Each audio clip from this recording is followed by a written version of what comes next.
Impactados por la enseñanza de Jesús, la gente quiso despeñarle, quiso tirarlo montaña abajo, lo quiso empujar y lo quiso tirar montaña abajo, lo quiso matar. O sea, entonces es como tan impactante que la gente haya pasado de estar maravillada de Jesús, de reconocer de que Él tenía palabras de gracia, de ahora querer hacerlo desaparecer del mapa. Eso pasa cuando nosotros no recibimos a Jesús. Jesús es una figura que divide. Jesús es una figura que divide en dos. Las personas que lo reciben, las personas que reciben su enseñanza, las personas que le siguen y las personas que lo rechazan, aunque digan que es un buen maestro, aunque digan que enseña bien, aunque digan que sus palabras son de gracia, eso no es suficiente.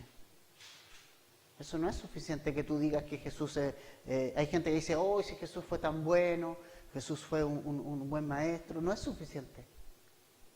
No es suficiente. Porque esta gente de Nazaret, para ellos Jesús era una buena persona. Para ellos era un buen maestro. Les enseñó y ellos quedaron maravillados de sus palabras de gracia. Pero lo intentaron empujar. Lo intentaron matar. Entonces, ¿cuál es el punto ahí? El punto no es que yo crea de Jesús lo correcto, es más que eso. Es que ahora yo me someta a Jesús. Es que yo realmente siga a Jesús. Más allá de lo que tú pienses, de que alguien piense correctamente de Jesús, es que yo siga a Jesús. ¿Entiendes? Entonces hoy continuamos nosotros aquí en el relato que nosotros acabamos de leer. En el versículo 31, Jesús ahora desciende a Capernaum. Nos dice el versículo de 31 que Jesús descendió a Capernaum. Y es interesante porque Capernaum es una ciudad de Galilea, también de la región de Galilea, así como Nazaret. Nazaret estaba ubicada en una zona montañosa, ¿ya? Estaba como más alto. Las montañas más o menos de ese lugar geográfico del planeta no superan los 300 metros de altura. Más o menos las montañas van en ese rango. Y Nazaret era un poblado más hacia la montaña. Y por eso es que a Jesús lo quisieron despeñar desde lo alto. Lo llevaron allá, afuera de la sinagoga, y lo llevaron a la montaña y quisieron despeñarlo en un monte. Y ahora él desciende a Capernaum porque Capernaum era una ciudad que estaba a orillas del mar que yo sé que todos conocen y que todos han escuchado nombrar, el mar de Galilea. Capernaum fue una ciudad que está a orillas del mar de Galilea, cerca de la desembocadura del río Jordán, que es el que alimenta el mar de Galilea. Y el mar de Galilea en realidad no es un mar propiamente tal, es un lago de agua dulce. Y entonces este lago, ¿ya? se le llamaba mar por su gran extensión, y además estaba rodeado por montañas. La ciudad estaba en el valle, pero estaba rodeado de montañas. Entonces, tenía aberturas dentro de las montañas donde se metía el viento. El clima en esta ciudad era más o menos medio tropical. Y entonces, cuando se levantaban grandes vientos, entraban hacia el lago y producían normalmente muchas tormentas que hacían difícil incluso la navegación. ¿Ya? Muy difícil la navegación en este lago. Siendo un lago, también tenía este tipo de tormentas allí. Entonces, Capernaum está en este lugar. Se llama también el mar de Galilea, mar de Tiberias en algunos lugares. De hecho, en uno de los evangelios, el autor lo menciona como mar de Tiberias. Y Capernaum es una ciudad Capernaum significa ciudad de Nahum. Ciudad de Nahum. Y allí entonces Jesús llega y baja. En esta ciudad había una aduana, en esta ciudad había una oficina de recaudación de impuestos y había un destacamento de soldados romanos. Era una ciudad importante y era una ciudad que vivía más bien, era de la pesca, ¿no?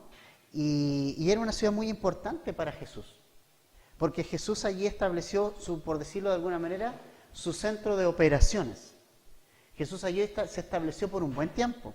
De hecho, nosotros lo vemos esto en Mateo 4, capítulo 13. Si vas en Mateo 4, capítulo 13, vas a ver que allí Jesús estableció Nazaret como su lugar de residencia. Dice el versículo 13 de Mateo 4, y dejando Nazaret vino y habitó en Capernaum, ciudad marítima en la región de Zabulón y Neftalí, para que se cumpliese lo dicho por el profeta Isaías, dice luego el verso 14, cuando dijo: tierra de Zabulón y tierra de Neftalí, camino del mar, al otro lado del Jordán, Galilea de los gentiles, el pueblo asentado en tinieblas vio gran luz, y los asentados en región de sombra de muerte, luz le resplandeció. O sea, vimos allí, habitó en Capernaum, ¿se dan cuenta? Estuvo un buen tiempo allí. Se dice que más o menos llegó a estar 18 a 20 meses en esta ciudad. Así que fue muy importante. Y sabes que allí también el Señor Jesucristo llamó a 5 de sus discípulos en esta ciudad, en Capernaum. A Pedro, a Andrés, a Jacobo, a Juan y a Mateo. Mateo era recaudador de impuestos, trabajaba en esta oficina de recaudación de impuestos allí en Capernaum. Así que estos 5 discípulos fueron allí y estuvieron allí y llamados por el Señor allí, fueron llamados por el Señor Jesucristo allí, ¿no? Ahora, la gente de Capernaum entonces tuvo una tremenda bendición. Vio a Jesús allí, escuchó a Jesús sus enseñanzas cada día, vio sus milagros allí, sanó gente, echó fuera demonios de personas, enseñando en las sinagogas, enseñando en las calles, predicando las buenas noticias del Evangelio de Jesucristo. Por eso ellos son tan responsables. La Escritura dice que al que más se le da, más se le demanda. Y Jesús le dice en una oportunidad, si en Tiro, si en Sidón se hubiesen hecho los milagros que se hicieron en ti, hubiesen creído. O sea, lo que nosotros hoy vamos a ver, hermanos, es que a pesar de los milagros de Jesús, no es suficiente. La gente que no quiere creer en Jesús, no va a creer en Jesús, aunque haga los milagros más grandes frente a nosotros. No lo va a hacer porque el corazón de las personas del mundo, de nosotros, es duro. Es el corazón el problema. El corazón decide no creer en Jesús, pese a la evidencia mostrada. Lucas nos está mostrando una evidencia real de la historia de Jesús. Él fue historiador, pero mucha gente no cree, ¿no? Entonces, Jesús, al estar en Capernaum, hacía responsable a la gente de Capernaum de tomar una decisión por él. ¿Te das cuenta? Nosotros en esta iglesia tenemos una responsabilidad doble también. Porque yo entiendo que hay congregaciones que no estudian la palabra. Tristemente. Nosotros sí lo hacemos. El tema es que tenemos más responsabilidad. Porque mientras más luz, mayor responsabilidad tenemos de cómo reaccionamos a las enseñanzas de cada semana. De cómo nosotros tomamos la enseñanza que el Señor nos da por medio de su palabra cada domingo, cada miércoles. Somos responsables, ¿no? Ahora, entonces Jesús llega a este lugar, a Capernaum, y allí se establece. Y como es su costumbre, ¿cierto? Entra a la sinagoga nuevamente. Otra vez entra a la sinagoga enseñando la palabra. Y allí nosotros vemos que la gente, dice el verso 32, lo primero que vemos es que la autoridad de Jesús frente a las personas en su enseñanza, dice, se admiraban de su doctrina, el verso 32, porque su palabra era con autoridad. Es decir, Jesús entró a la sinagoga, empezó a enseñar. Esa gente de la sinagoga estaba acostumbrada a escuchar numerosos maestros. Recuerden que dijimos la semana pasada lo que era una sinagoga, ¿se acuerdan? Y numerosos maestros venían a la sinagoga y enseñaban. La gente estaba como acostumbrada a escuchar a expertos en teología, podríamos decir. Expertos en la ley. Estudiosísimos. Hombres muy, muy, muy doctos. Intelectualmente. Pero cuando Jesús aparece, ¿y sabes qué? Una cosa que marcó la diferencia y que marca la diferencia de Jesús con los maestros rabíes de la época, es que obviamente Jesús era el Hijo de Dios, pero hay algo. Nosotros vamos a revisar las enseñanzas de Jesús, en eso estamos, ¿cierto? Pero vamos a revisar algunas enseñanzas directas a nosotros, a sus discípulos y a la gente. Y esas enseñanzas de Jesús tú vas a ver que son lo más sencillas que hay.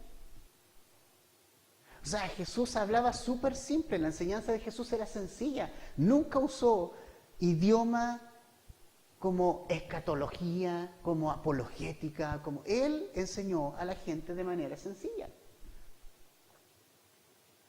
A diferencia de los maestros de la ley, que ellos sí usaban esos términos.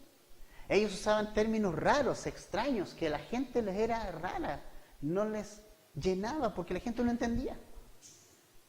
Usaban un léxico muy avanzado, pero Jesús no lo usó. Jesús usaba el dialecto, el idioma, de hecho el Galileo le pusieron. ¿Sabe por qué le pusieron así? ¿Se acuerda cuando Pedro estaba como así de lejito siguiendo la cruz del Señor? El Señor iba a ser crucificado y él de lejito. Lo conocieron a Pedro por su forma de hablar. Tú eres uno de ellos, tú eres uno de los discípulos de Jesús, porque hablas como uno de ellos, hablas como Galileo. Jesús enseñaba en forma simple, en forma sencilla. Pero esta gente de la sinagoga estaba acostumbrada a escuchar términos teológicos, términos profundos, y hoy día, ¿qué pasa? Que muchos maestros de la Biblia que van a estudiar a los institutos teológicos llegan con este lenguaje de vuelta, creyendo que ese es el lenguaje que hay que utilizar. Hermenéutica, hablando de... Y no está mal, ¿no? No está mal, ¿sí? Es importante estudiar y capacitarse, y está bien. Pero nunca debemos olvidar que la palabra de Dios, Jesús la enseñó sencilla. Porque ese es el tema. Y esta iglesia, de una de las cosas que más me impactó cuando yo llegué, es que a los predicadores de mi antigua iglesia, agradezco a mi antigua iglesia, agradezco al Señor porque ellos me recibieron y di mis primeros pasos ahí, pero no les entendía nada. Debo ser sincero. O era un mensaje que me aburría, o era un mensaje que no entendía nada. La sencillez del mensaje de la Escritura del Señor, con la unción del Espíritu Santo, tocó mi corazón cuando llegué a esta iglesia por primera vez. Y de ahí, esto es algo que es importante transmitir a los maestros que vienen después de mi llamado. O sea, hay otros que pueden enseñar. Pero una cosa que nunca debemos perder es la simpleza de la enseñanza. Una enseñanza con vida y aplicable. Jesús aquí enseña con autoridad, pero ¿sabes por qué? Su doctrina era con autoridad, no solamente porque Él era el Hijo de Dios y obviamente tenía esa enseñanza un respaldo del Espíritu Santo, que era el Hijo de Dios, ¿no? Tenía la autoridad. Sino por la sencillez de sus enseñanzas. La gente era capaz de captar la enseñanza. Salía la gente edificada de la sinagoga. Por eso imagino estos lugares y es como que la gente, wow, por fin tenemos a alguien que nos está enseñando con autoridad y nos está enseñando con simpleza y sencillez. Imagino esa reacción en las personas. Jesús es maravilloso, Él nos enseña simple. Él no complica las cosas. Su enseñanza es sencilla. Por eso esta gente se admiraba de la enseñanza que tenía, porque era sencilla, pero además de que era con autoridad. Tenía el respaldo de una vida de llenura del Espíritu Santo. Obviamente era Dios, pero el Espíritu Santo estaba sobre él. Recordemos que también era hombre y dependía del Espíritu Santo para la enseñanza. Entonces acá, a diferencia de lo ocurrido en la sinagoga de Nazaret, que Lucas nos dio el pasaje que Jesús enseñó, acá no nos da el pasaje que Jesús enseñó. Pero ellos estaban acostumbrados a oír a estas personas muy doctas. Pero Jesús fue un golpe a sus corazones. Es como que, wow, imagínate, ¿no? Ahora, dentro de esta reunión que hubo en la sinagoga sucede algo muy interesante en el verso 33. Un hombre que tenía un espíritu de demonio inmundo exclamó contra Jesús: ¿qué tienes con nosotros, Nazareno? Y ahí la cosa se puso más o menos heavy en la sinagoga. Ahí como que no me hubiera gustado estar en ese lugar, porque sería como, yo creo, ver la película El Exorcista en vivo. Como ahí este hombre. Ahora, lo interesante de este caso es que este hombre seguramente había ido a la sinagoga toda su vida, cada sábado, y nadie sabía que este hombre tenía un demonio. Había pasado, como en buen chileno, colado. Seguramente las mismas personas de dentro de la sinagoga lo saludaban: hermano, ¿cómo estás? Dios te bendiga. Qué bueno que vino. Y probablemente lo veían siempre en el mismo asiento. Pero cuando a Jesús se aparece, este demonio que está dentro de esta persona se siente intimidada con el poder del Señor. Con el poder del Señor. Y vemos aquí entonces la autoridad de Jesús ahora frente a Satanás. Frente a Satanás. Y ¿sabes? El mundo espiritual, Satanás y los demonios, son reales. Nosotros no tenemos que equivocarnos en el sentido de que pensar de que Satanás es esa figura que nosotros vemos, que nos muestran, ¿cierto? Que con una horqueta, con cachos, ¿ya? Rojo, con cola de flecha. Y esa caricatura que muestran del diablo. Y los demonios andan por ahí, ¿no? Las caricaturas más o menos así, feas y todo. Si es por físico, si es por belleza, el diablo es la persona más bella que puede existir en el mundo, en el universo. Porque él fue creado bello. Muy bello. Dice la Escritura que los tamboriles estuvieron preparados en el día de la creación de Lucibel. Luz bella, Satanás. Pero él se enemistó, se puso orgullo en su corazón y dijo: yo voy a poner mi trono ahí donde está el Señor. Y fue expulsado del cielo. Y con él se fueron ¿cuántos ángeles? ¿Se acuerda la cantidad de ángeles? Sí, un montón de gente. Sí, se fue una gran cantidad de ángeles con él, que son los demonios hoy en día. Y ellos conforman lo que Pablo nos menciona en Efesios 4:6, que nos dice, perdón, no es 4:6, no, vamos a Efesios, no es 4:6. Últimamente mis dedos anotan versículos que no correspondan, pero gracias a Dios mi memoria todavía es buena.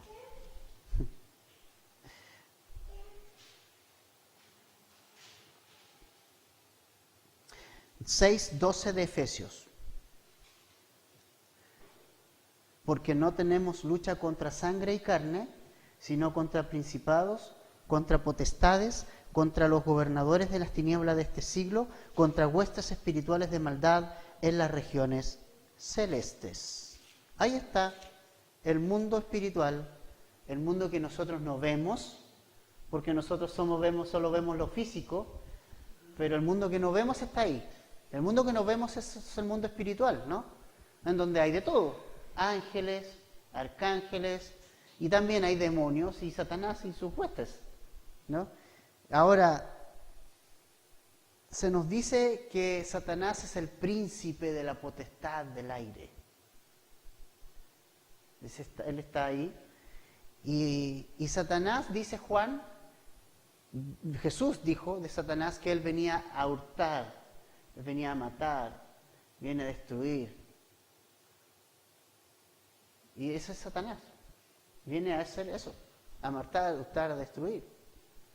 Viene a robar las vidas. Viene a hacer lo posible para que el ser humano se aleje lo que más se pueda de su Creador. Y entonces acá nosotros vemos a través de lo que está haciendo aquí en este hombre, a este hombre lo tiene para él está dominando la vida de este hombre, un hombre bajo el dominio de un demonio. Y es importante también aclarar algo respecto a esto, que el discípulo de Jesús, los hijos de Dios, no están ni pueden estar endemoniados.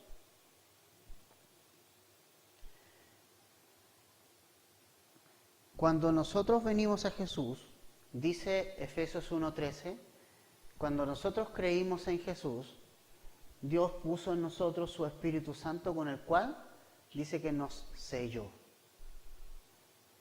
Antiguamente las cartas se metían dentro del sobre, el sobre se cerraba y el rey ponía su sello en el sobre. ¡Pah! Y sellaba el sobre. Nadie lo podía abrir. Hasta que llegara a las manos del destinatario de esa carta.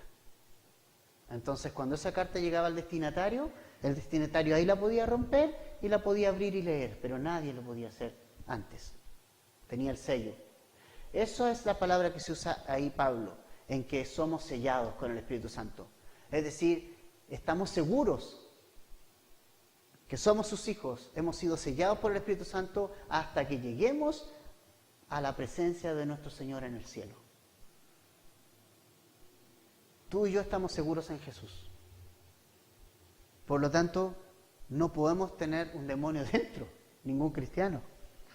También en 2 Corintios 6:14 dice, ¿qué compañerismo tiene la justicia con la injusticia y qué comunión la luz con las tinieblas? O sea que si nosotros tenemos comunión con Jesucristo, ¿cómo vamos a tener comunión con un demonio también a la vez?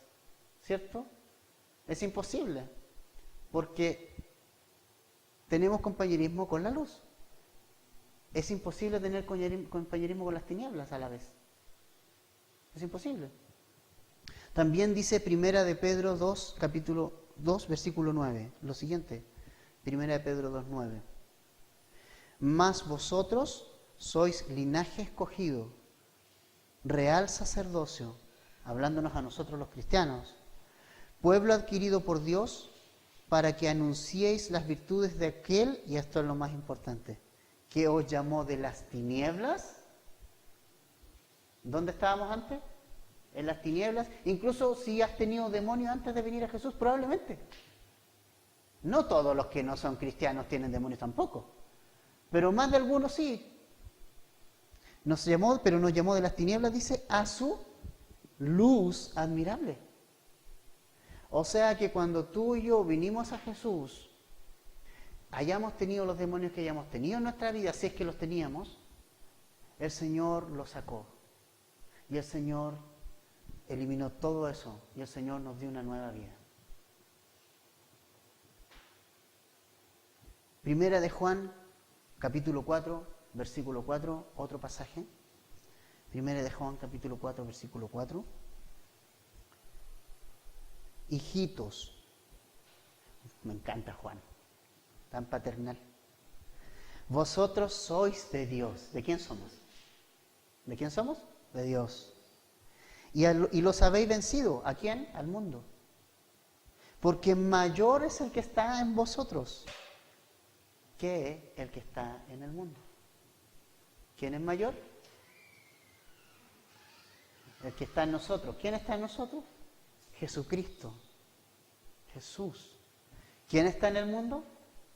¿Quién es el príncipe del mundo? ¿Quién está en el mundo? Satanás. ¿Quién es más poderoso? ¿Quién es mayor? Jesús. Segunda de Corintios 5:17, yo creo que todos lo conocen los que hicieron el discipulado lo conocen claro, los que hicieron el segundo discipulado. De modo que si alguno está en Cristo, nueva criatura es. Las cosas viejas, incluido demonios, maldiciones, amarres, lo que sea. Las cosas viejas, ¿qué pasaron con ellas? Pasaron. He aquí, algunas son hechas nuevas. Todas. Esa palabra es muy importante. Todas son hechas nuevas. Todas. El Señor no hace trabajo a medias, ¿sabes? No es como nosotros que dejamos cosas a medias a veces. ¿Ya? No, voy a hacer este proyecto y lo dejamos botado a media. ¿Cuántas veces? Pero el Señor hace las cosas bien. Viene Jesús y hace todo nuevo. Ahora, otra cosa importante. Hay muchos cristianos y muchos pastores que han dedicado su vida a estudiar el tema de los demonios. Incluso le llaman, ese ramo es demonología. Le llaman así. Y es súper importante que no nos enrollemos con nuestro tema. Porque tu preocupación como cristiano no debe ser aprender de demonios. Tu preocupación como cristiano debe ser aprender de Jesús. Eso es lo importante. Entonces, es como que se enrollan con este tema. Y pasan su vida y que no, que hay demonios. Hay libros que hablan del tema de los demonios. E incluso nos dicen cómo hacer las sesiones, porque así le llaman, para sacar un demonio de alguna persona. Por ejemplo, hay alguien que está depresivo, entonces hay que hacerle sesiones. Es un demonio y hay que hacerle sesiones. Primero hay que hablar esto, después hay que hacer esto otro, después esto otro, después, ¿te fijas? Hay que trabajar eso. Eso es muy propio de la psicología secular y de la brujería, derechamente. Pero Jesús no nos ha mandado y la palabra no nos manda a estudiar a los demonios. Nosotros no tenemos que aprender del demonio, tenemos que aprender de Jesús. Él es nuestro maestro y de Él tenemos que aprender. Ahora, ¿cómo actúa este demonio específico aquí en este caso? Primero, conoce a Jesús, obvio. ¿Qué demonio no conoce a Jesús? Todos vienen de allá, lo vieron en el cielo, lo vieron reinar. Y segundo, declara algo y dice algo que es verdad. Dice que Jesús es el Santo de Dios. ¿Te fijas? Es el Santo de Dios. Si tú vas a Santiago, no que vayas a la ciudad de Santiago, no, al libro de Santiago,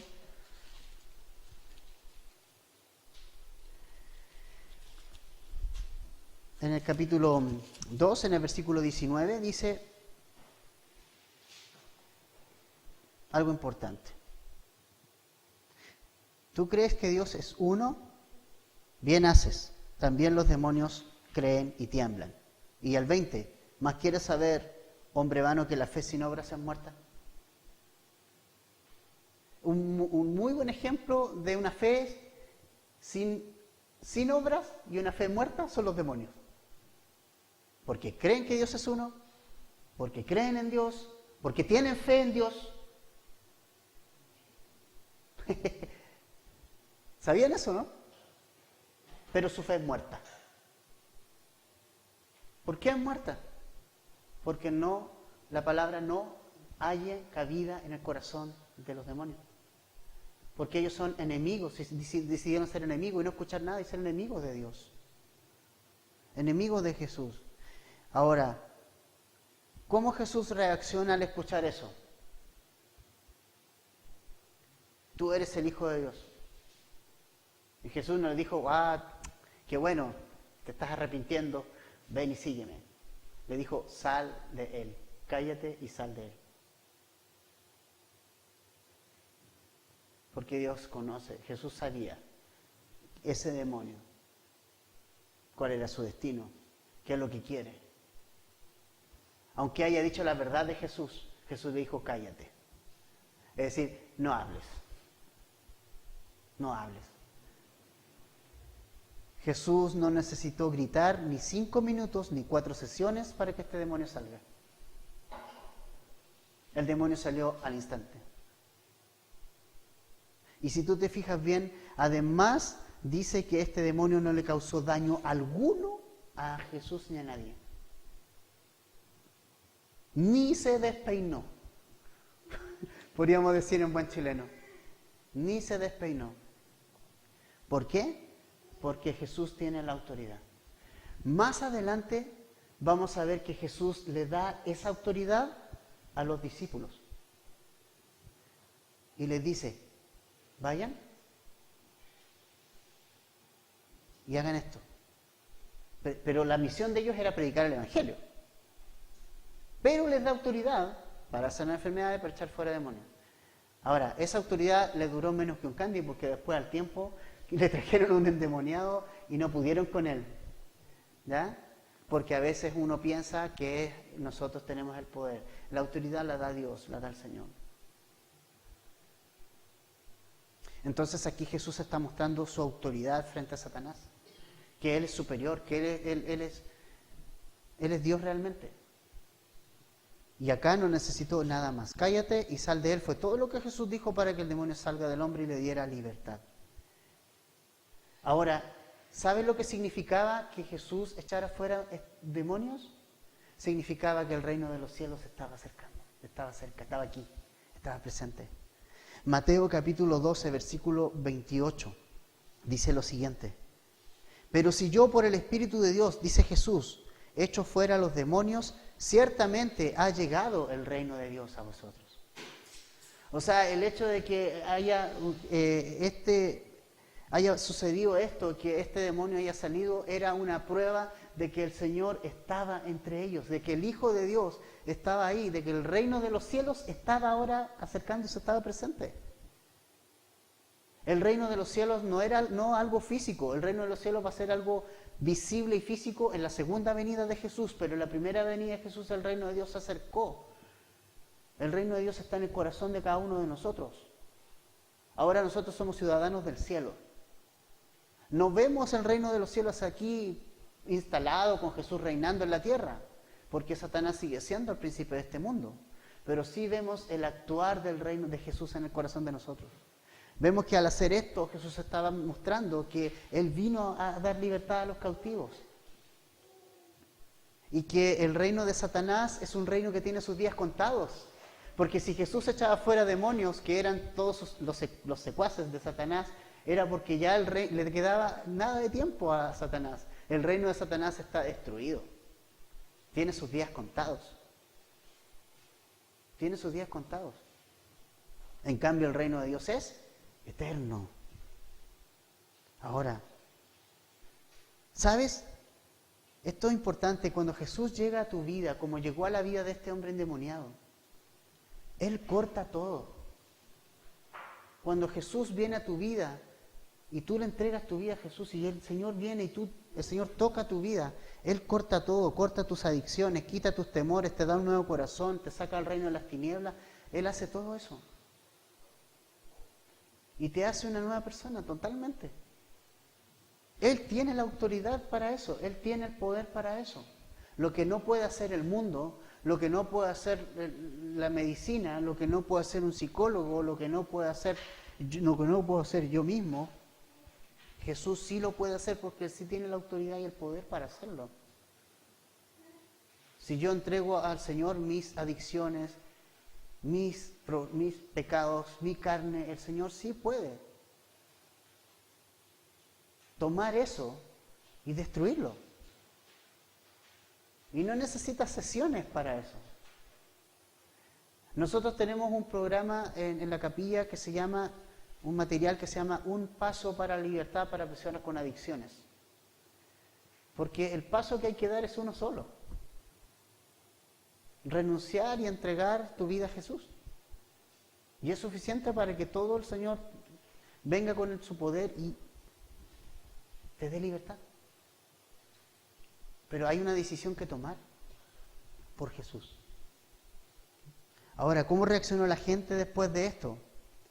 En verso 36 dice, estaban todos maravillados y hablaban unos a otros diciendo, ¿qué palabra es esta? Que con autoridad y poder manda a los espíritus inmundos y salen. Y su fama se difundía por todos los lugares de los contornos. ¿Sabes qué? La reacción de la gente de aquí fue muy distinta a la de Nazaret. E incluso en el final, en el versículo 42, la gente le buscaba. Y la gente no quería que se fuera. Lo detenían para que Jesús no se fuera de ahí. En cambio, la gente de Nazaret, ¿se acuerdan lo que hizo? Lo querían matar, lo querían despeñar, lo querían tirar de la montaña abajo, oyendo lo mismo.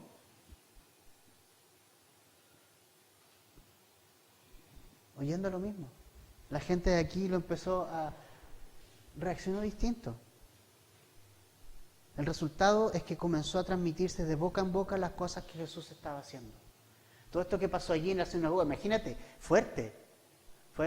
Pasaron de escuchar un lindo estudio de parte de Jesús a ver una escena del exorcista, pero con menos ruido, porque Jesús en un segundo sacó el demonio de ahí y se fue ahí sin hacerle daño a nadie. Versículos 38 al 41 de Lucas 4, vemos ahora la autoridad de Jesús frente a las enfermedades. Entonces Jesús se levantó y salió de la sinagoga y entró en casa de Simón. La suegra de Simón tenía una gran fiebre y le rogaron por ella e inclinándose hacia ella, reprendió la fiebre y la fiebre le dejó. Y levantándose ella al instante, les servía. Al ponerse el sol, todos los que tenían enfermos de diversas enfermedades los traían a él y él poniendo sus manos sobre cada uno de ellos los sanaba. También salían demonios de muchos, dando voces y diciendo, tú eres el Hijo de Dios. Pero él los reprendía y no los dejaba hablar, porque sabían que él era el Cristo. Aquí vemos la autoridad de Jesús frente a las enfermedades y también sigue como echando otros demonios. Vemos la sanidad de una persona que era muy importante. Allí aparece de que Jesús después de la sinagoga se fue a casa de Pedro, el que va a ser su discípulo. Ahora, me imagino yo lo rico que tiene que haber sido esa reunión de la sinagoga, porque es como llegar a casa.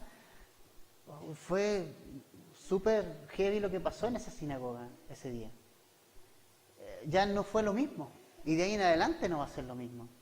Yo creo que en esta mesa allí, cuando llegaron a la casa de Pedro a comer, porque hacía hambre, había un comentario de que, oye, qué bueno lo que pasó, y qué rico, que Jesús vino a darnos libertad, vino a darnos vida.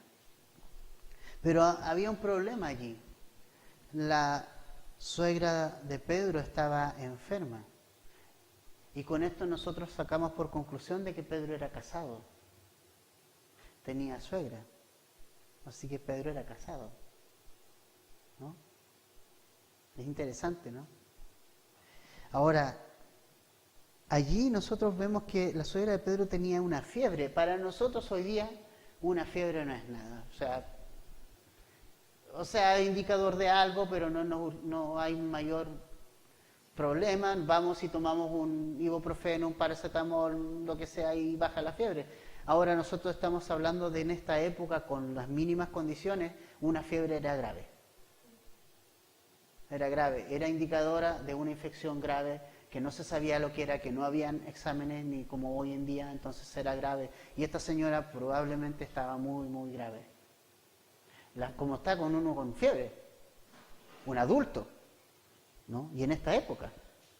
Pero allí me encanta el Señor Jesucristo porque viene de la reunión de la iglesia, ¿no? Podríamos decir, de la sinagoga, se encuentra con este panorama ahora en la casa. Él hizo un tremendo milagro en frente de mucha gente. Acá no hay gente, solo la familia, y él se dedica en forma exclusiva a sanar a esta persona, y una de las cosas que más me llama la atención es que Jesús se inclinó hacia ella. Es decir, Jesús podría haber dicho, ya, voy a sanar a esta mujer, ya. Pero él se dedica, él se inclina a esta mujer. A él le interesa la gente, ¿sabe? A él le interesan las personas. Para él no es un número más una persona. Las personas son importantes para Jesús de manera individual. ¿Se acuerda cuando toda la multitud en una oportunidad lo apretaba y una mujer tocó su manto y él dijo, ¿quién me tocó? Y quiso saber, porque él quiere acercarse a la gente de manera individual. A él no dijo, hubiera sido otro, dice, me da lo mismo quien haya sido. Pero Jesús no le da lo mismo las personas que lo están siguiendo. Jesús quiere tener una relación con las personas que lo están siguiendo. Jesús quiere conocer la gente que está poniendo en él su fe. Jesús quiere tener intimidad con las personas, conocerlas, Y entonces ahora vemos, este acto de humildad de Jesús, de choyoncarse, de inclinarse a esta mujer que estaba seguramente en cama y orar con ella, y la fiebre lo abandonó. Dice inmediatamente. Y es tan impactante. Jesús, pues vuelvo a decir, no hace las cosas a medias. No, el Señor me sanó de mi cojera, pero todavía cojeo. No. ¿Me entiendes? Esta mujer dice, inmediatamente les servía. O sea, tuvo la fuerza. O sea, es como si no hubiera estado enfermo nunca. Esas son las sanidades de Jesucristo. Cuando Él lo quiere hacer. No hay por qué hacer show, no hay por qué gritar, no hay por qué alardear, y lo va a hacer 100%.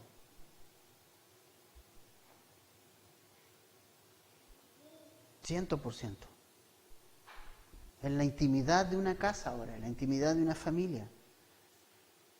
Entonces vemos aquí en Jesús la compasión por esta persona. Imagínate, sanó una suegra, así que eso sí que es compasión.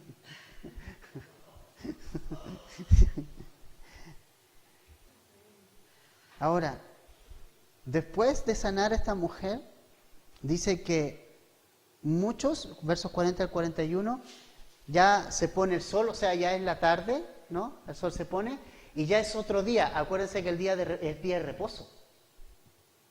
Acuérdense de eso. La sinagoga se reúne los días de reposo, día sábado.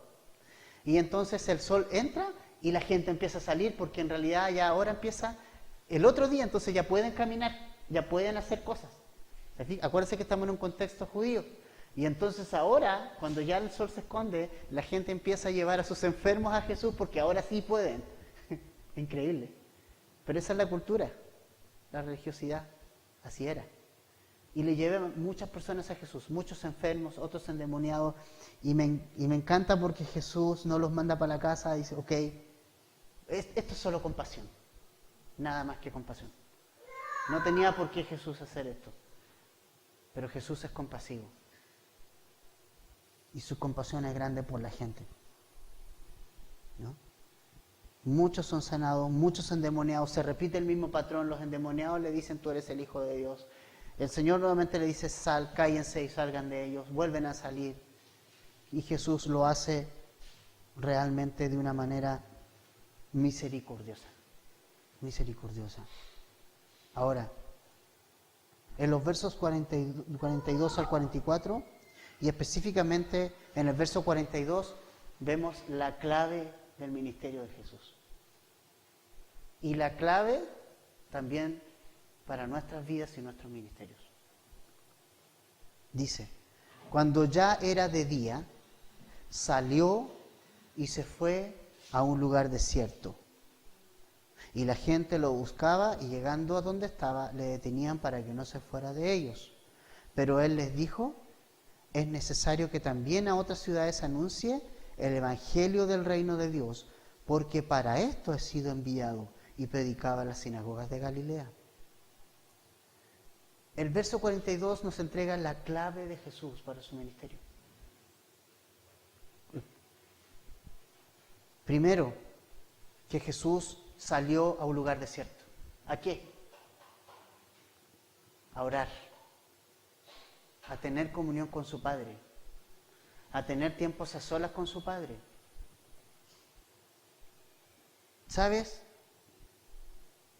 Es verdad que Jesús era Dios, pero Dios también era hombre. Jesús era hombre y como tal, como hombre, buscó siempre depender del Padre y buscar sus planes. Jesús, cuando antes estaba por morir, dijo, Padre, he cumplido con todo lo que tú me dijiste que hiciera. No sé si se acuerdan lo que hicieron el discipulado 1, la tiranía del urgente. ¿Cuál era el mejor ejemplo de que alguien que apartaba lo urgente y ponía lo importante como lo prioritario? Jesús. Jesús. En este pasaje que acabamos de leer, en los versos 42 al 44, la gente viene a Él, quiere más sanidades, pero Dios no les da en esta oportunidad. Jesús no les da las sanidades. En esta oportunidad Jesús dijo, hey, lo lamento, pero tengo que ir a otros lugares. Y el ministerio central de Jesús no era las sanidades, ni el sacar milagros. El ministerio central de Jesús está en el verso 43. Es necesario que también a otras ciudades anuncie el Evangelio del Reino de Dios, porque para esto he sido enviado. Jesús sabía cuál era el centro de su ministerio. Y el centro de su ministerio era predicar las buenas nuevas de salvación, el Evangelio en las sinagogas de los judíos y donde fuera. Ese era su ministerio. El resto era misericordia y compasión. Y era una prueba además de que él era el Hijo de Dios, obviamente. Pero ese era su ministerio central. Pero sin ese tiempo con su Padre, Jesús no hubiese andado en la voluntad de su Padre. Como hombre, él tenía que depender del Padre. O sea, Jesús nos está dando una lección grande acá. ¿Qué necesidad tenía de orar Jesús si era Dios? Pero está viviendo como hombre. Y pasando tiempos a solas con Dios como hombre. Y nos está enseñando a nosotros que ni sin ese tiempo con nuestro Padre no puedo decir que tengo comunión con Dios. Si yo no tengo tiempo con mi Padre, ¿qué comunión tengo con mi Padre? Llevémoslo al plano físico. Si yo no tengo tiempo con mi papá, toda la vida lo tuve por allá lejos y reclamando de él. Supongamos que no haya sido un muy buen padre, ¿ya? O que yo no haya sido un muy buen hijo. Están las dos posibilidades. ¿Cómo vuelvo a tener comunión con una persona así? Papá, quiero ir a verte. Conversemos, hablemos. Y vuelve a restablecerse la comunicación y vuelve a restablecerse la comunión cuando nos ponemos de acuerdo. La comunión con Dios es exactamente igual. Si yo no tengo comunión con el Padre, si yo no tengo ese tiempo a solas con Dios, ¿qué comunión con Jesús y qué comunión con el Padre puedo tener? ¿Qué me va a decir Él? ¿Cómo me va a hablar? ¿Cómo me va a dirigir en el día? Si yo no tengo estos tiempos a solas con el Señor, es súper importante tenerlos. Es súper importante tenerlos. Tiempos significativos en que tú conozcas a tu Padre y que Él te dirija. Sin ese tiempo con tu Padre no puedes decir que tienes comunión con Dios. Ahora, Jesús sabía que los milagros no eran lo central de su ministerio. Él mismo le dice a la gente aquí que la predicación era lo central para Jesús. Lo central para Jesús era ir a las sinagogas, era predicar el Evangelio, anunciar la buena noticia de salvación. Porque una persona salva es mejor que una persona sana. Nunca olvidemos eso, hermanos. Es mejor, Jesús dijo que era mejor que una persona entrara manco al cielo, ciego al cielo, sin una pierna al cielo, que no entrar al cielo. O sea, es mejor que alguien entre con un cáncer al cielo, que esté sano y no entre. Por eso una persona salva es mejor que una persona sana. Por eso lo central de Jesús siempre fue la predicación de las buenas noticias de salvación para las personas, para ti, para mí y para el mundo entero. Ese era su ministerio, en eso se concentró. Entonces hoy día hemos visto dos cosas. Que Jesús tiene autoridad en la enseñanza, que Jesús tiene autoridad ante Satanás y su reino y los demonios, que Jesús tiene autoridad ante las enfermedades, y que Jesús tiene compasión por la gente. Y finalmente también vimos que Jesús priorizaba el tiempo con su Padre y Jesús priorizó su ministerio, la enseñanza siempre. ¿Hay lugar para milagros? Por supuesto. pero no puede ocupar el lugar de la enseñanza. Es lo más importante. La gente le retenía, la gente reaccionó acá reteniendo a Jesús. Jesús, no te vayas, Jesús, no te vayas, por favor, imagínate. La gente no quería que se fuera. ¿Y qué tal nosotros? ¿Cómo estamos? ¿Pasamos esos tiempos con Jesús? ¿Jesús quiere estar contigo realmente? ¿Es Jesús alguien con quien anhelo estar en la mañana? ¿Con quien anhelo tener comunión? ¿Con quien quiero estar y no quiero separarme de Él? Hermanos, este es un tema de amor. Nunca olvides eso. Es una relación de amor, y si no hay amor en tu relación con Dios, es una relación religiosa. Dios te ama, Dios quiere hacer de una nueva persona, y Dios te ama tanto. Él no quiere irse de tu vida. Pero está el interés, está en nosotros ese amor por Él también.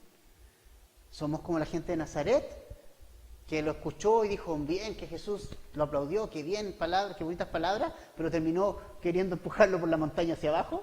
O somos como la gente de Capernaum, que lo agarró y dijo, Señor, no te vayas. ¿Cuáles de los dos somos? Vamos a hablar, ¿ya? Padre, gracias por este tiempo, por tu palabra, por tu amor, tu misericordia.